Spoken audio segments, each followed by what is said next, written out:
আসসালামু আলাইকুম সবাইকে। আজ আমাদের দুপুরের খাবারে ছিল আমার খুব পছন্দের ভুড়ি ভাজি। এটা আম্মুকে বলেছিলাম যে আমি ভুড়ি ভাজি খাবো, তো আব্বু নিয়ে এসে দিয়েছিল। আম্মু আজ রান্না করেছে।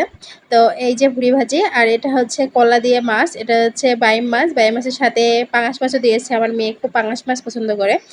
তো এই যে এটা হচ্ছে কালাভুনা, এটা কিন্তু আমার ভাই কিনে নিয়ে এসেছে। ও খুব, নাজমা হোটেল আছে আমাদের যশোরের, ও ওখানকার গরুর মাংস খুব বিখ্যাত, তো ও খুব পছন্দ করে। এই জন্য আমাদের বলতেছে তুই এখানের মাংস খেয়ে দেখ, তো নিয়ে আসলো ভাই। আর এটা হচ্ছে মুসুরির ডাল।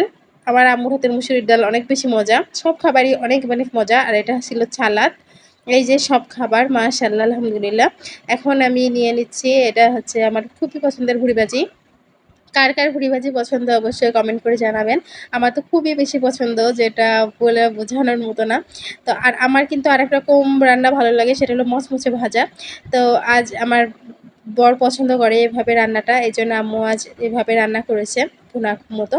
তো মাশাল্লাহ এটা অনেক মজা হয়েছে, আমি আগেতেই বলে দিচ্ছি। এই যে আমি এর নলা নিচ্ছি, এত বেশি মজা হয়েছে মাশাল্লাহ আলহামদুলিল্লাহ। আমার তো এখনই মনে যাচ্ছে আর এক প্লেট ভাত খেয়ে ফেলি। আমার কিন্তু খুবই ভালো লাগে। আপনাদের অবশ্যই জানাবেন কার কার এই ভুড়ি ভাজা পছন্দ। অনেকে অঞ্চলে এটিকে বট বললেও চেনে, গরুর বট। এদিকে আমার বরের ভুড়ি ভাজা খাওয়া শেষ, ও নিচ্ছে কালা ভুনা, ও নিয়ে বলবে কেমন হবে।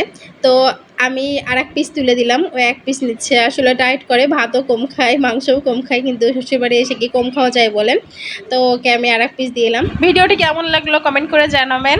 তো ভালো থাকবেন সবাই, আল্লাহ হাফেজ।